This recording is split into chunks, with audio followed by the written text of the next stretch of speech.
of having this homosexuality, or in short, you can call it sodomy, APA, American Psychiatric Association, referred to this as a mental disorder in its edition that was there in 1952. However, coming down up to 1974, that was the first time anywhere in the world in our time which was legally removed of sodomy from the mental disorder disease. It was in the year 1974 that American Psychiatric Association removed sodomy from the mental disorder category. If you look at WHO, the World Health Organization, up until 2010, WHO considered LGBTQ to be a mental disorder categorized disease.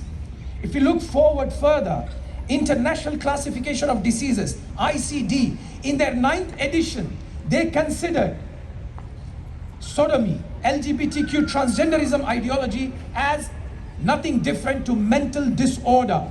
However, in the 10th edition, which was in 2019, they removed sodomy from the mental disorder. So this shows us how over a period of time, this category of sodomy and LGBTQ, though was medically attested to be mental disorder, was removed from its category over a period of time. Interestingly, one of the directors of APA, American Psychiatric Association, he says when it was first removed in the year 1974, he said, every disease to be categorized, every illness to be categorized a disease or to be not a disease, it needs clinical evidence. It needs clinical research and evidence to be backed in order for that illness to be considered disease or to be considered not a disease. However, he says, Ronald, he says that for sodomy, the LGBTQ ideology, the homosexuality, for it to be removed from the American Psychiatric Association's edition of it being a mental disorder, for it to be removed, first time, the association had a vote of the psychiatrists. And based on the popularity of the vote, meaning the majority of the psychiatrists who voted in favor of removing this illness from mental disorder, it was removed. The point I'm trying to make here, my dear brothers and sisters, is it was not a clinically medical research done for this illness to be removed as a disease of mental disorder, but it was based on popular vote. What it means is, if today we all vote for rapists to be allowed, then we would have to allow it. If we all vote for pedophiles to allow them to enter the schools, then it would be allowed. This idea of democracy is fine on the social aspects of the society, but for a medical disease to be removed based on that was not just unscientific, but it could be considered criminal in the medical language itself. Moving forward, now I want to look at how it happened in Australia itself. If you remember, a few years ago, there was a vote, a plebiscite, that people had to vote whether they want to allow the marriages of homosexuality or not. Probably not many of us realized the importance or the intense severity of the matter at that time.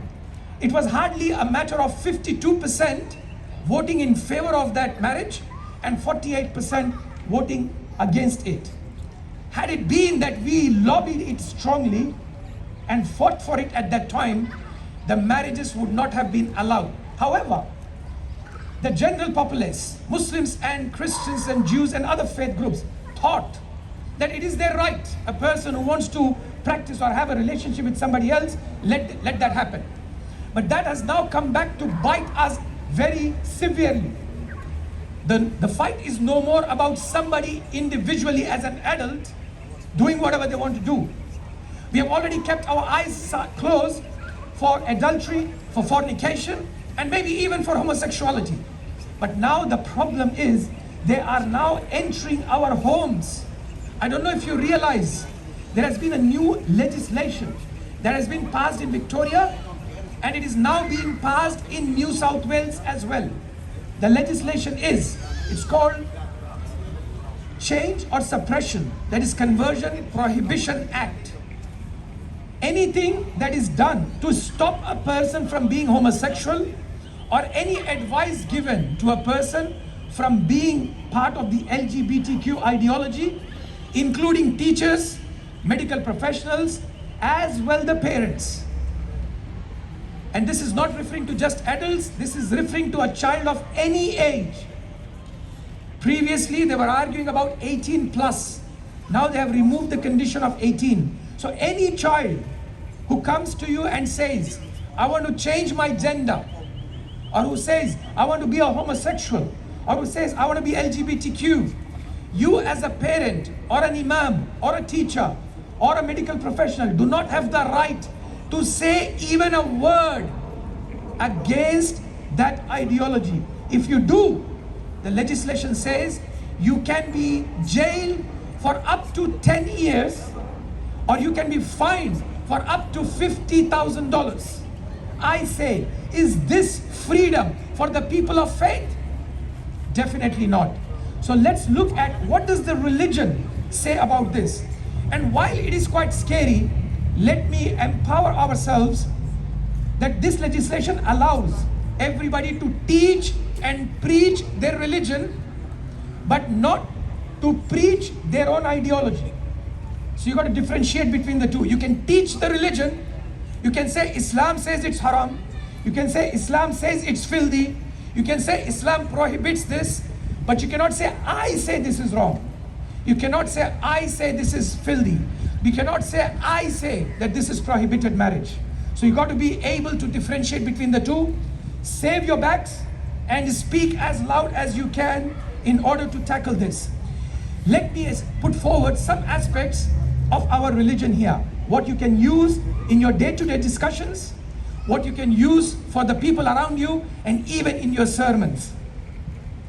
We just saw, I started the talk with the ayah of the Quran from Surah Araf, chapter number 7, verse number 80. Let me move to another portion of the Quran from Surah Nahl, Surah number 16, ayah number 71 to 75. Very important portion of the Quran, especially talking about sodomy, homosexuality, which is also inculcated into transgenderism and LGBTQ. And today we are seeing one of its facets, which is the drag queens entering our public libraries, entering the kindergartens, and entering the public schools and trying to preach or propaganda for this ideology. Now Allah subhanahu wa ta'ala talks about this in the Quran in Surah Hijr, Surah number 15, ayah number 71 to 75. First, Allah subhanahu wa ta'ala mentions how Lut alayhi salam advised his people that why would you go after the same gender? Why wouldn't you go and marry the opposite gender who are made for you? And interestingly, Quran, along with various other scriptures, continually talks about God created men and women. God created men and women. God created men and women. This is repeated in the Quran several times, that Allah created the men and the women. There is no verse in the Quran, there is no verse in any other religious scripture where it says God created LGBTQ, or God created the homosexuals, or God created the sodomites. This is not from any religion, any faith that believes in God who would attest to this ideology. But very interestingly, in this portion of the Quran in Surah Hijr, Surah number 15, ayah number 71 to 75, in ayah number 72, very uniquely Allah subhanahu wa ta'ala, after repeating what Lut alayhi salam said, after reminding us that Lut alayhi salam said to his people that men are there for women and women are there for men, and why would you go to the same gender for your lust, for your desire? Allah subhanahu wa ta'ala says, لَعَمْرُكَ إِنَّهُمْ لَفِي سَكْرَتِهِمْ يَعْمَهُونَ. Allah subhanahu wa ta'ala here takes oath in the life of the Prophet sallallahu alaihi wasallam. This is the only place in the Quran where Allah subhanahu wa ta'ala takes oath of his beloved messenger Muhammad sallallahu alaihi wasallam. And Allah subhanahu wa ta'ala says, لَعَمْرُكَ, by your life, O Muhammad sallallahu alaihi wasallam, you will never see something like this. These people, the sodomites, the people of homosexuality, these people, they are like wildly intoxicated. as if they are wandering blindly. The Arabic word used here is sakarat. Sakarat is a status, is a position of a person much dangerous than what you call coma. In coma, you have lost your skill, you have lost your ability to respond, to talk, to show your response. But sakrat, you are crazy, you are mad, you have lost your senses, you are running around wild. If you see suddenly right now a person removing their clothes and running in the middle of the people, what would you call that person? He's lost his brain, he's lost his mind, because he does not understand what he's doing. Allah says, by the oath of the life of the Prophet, Allah says that these people, they are roaming as if they are in sakarat. Why? And then Allah will send on them. And this was the only place, this was the only people, the people of Lut alayhi salam, who are punished with 3 distinct punishments, one after the other. One was that a loud torment came. So they would cry, they would hear cries, and they would become crazy because of that loud noise. The second punishment was the earth was made upside down on them. The houses fall on them like a massive earthquake that would fall on them. And then they would have a rain of stones that would fall on them, that would turn their bodies into clay, dead people. All of these 3 punishments were sent on one group of people, the people of Lut alayhi salam, for the sin. The sin that they committed was sodomy. The sin that they committed was homosexuality. The ideology that is brought to us today of the similar nature is nothing but LGBTQ. So what I'm trying to say here is, from a religious perspective, there is no space, there is no scope to accommodate this sin. Yes, if a person commits the sin individually, then that is an individual person's sin. Just as a person would commit adultery or fornication or homosexuality, a person commits this sin. The sin is severe in Islam, the punishment is severe in Islam, and if there is no worldly punishment in the place where we live, then there is a consequence on the Day of Judgment. I would come towards the conclusion. The third aspect, how are we going to tackle this? First and foremost is to create awareness, to talk about it, to reach out to the community. MashaAllah, this event, this assembly that has been organized by Brother Freddy and his entire team of volunteers, I would urge that when we all leave, thank the volunteers who are wearing the vests, who have organized this, who have come together, people of different faith, people of different ideology, people of different professions. They have all come together in order to raise a voice, which unfortunately I have to attest, many of our organizations and masajid are afraid to raise. We have to raise this voice. So the first is, we need to talk about this, create awareness through campaigns like this. The second is, we need to lobby. We need to lobby politically, socially, and through our councils. We need to lobby, and we need to be very clear and explicit. Our vote is not going to go to somebody who is going to bring this ideology into our community. Our vote is only for those who will stand and fight against this ideology being shoved down our throats. You want to do whatever you want to do. You want to run naked, run naked. You want to run nude, run nude. You want to run, you want to run a porn industry, do that. You want to be a pedophile, the law will look after you. You want to be a domestic violence perpetrator, the law will look after you. But if you want to bring this garbage into my home, into my school, into my children, we will not allow this.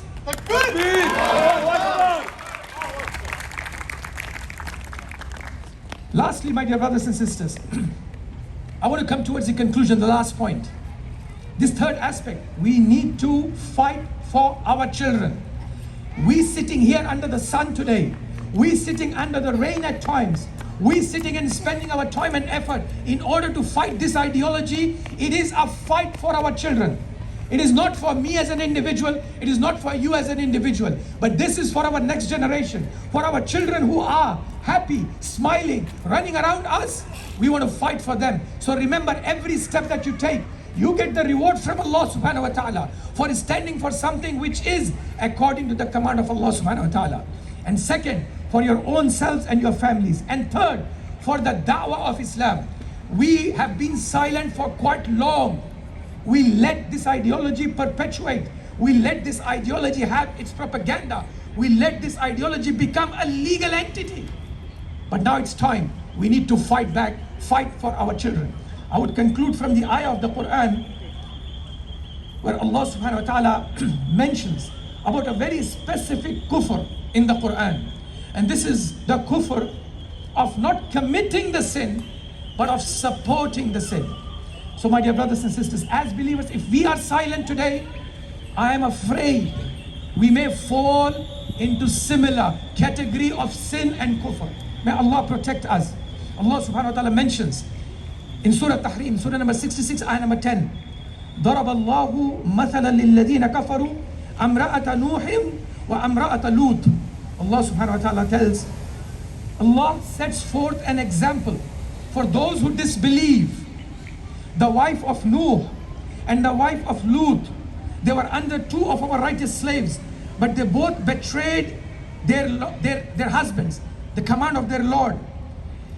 So my dear brothers and sisters, here Allah subhanahu wa ta'ala is mentioning, taking an example of two specific people, the wife of Nuh alayhi salam and the wife of Lut alayhi salam. Now today we are talking about the incident of the situation or of the people of Lut alayhi salam.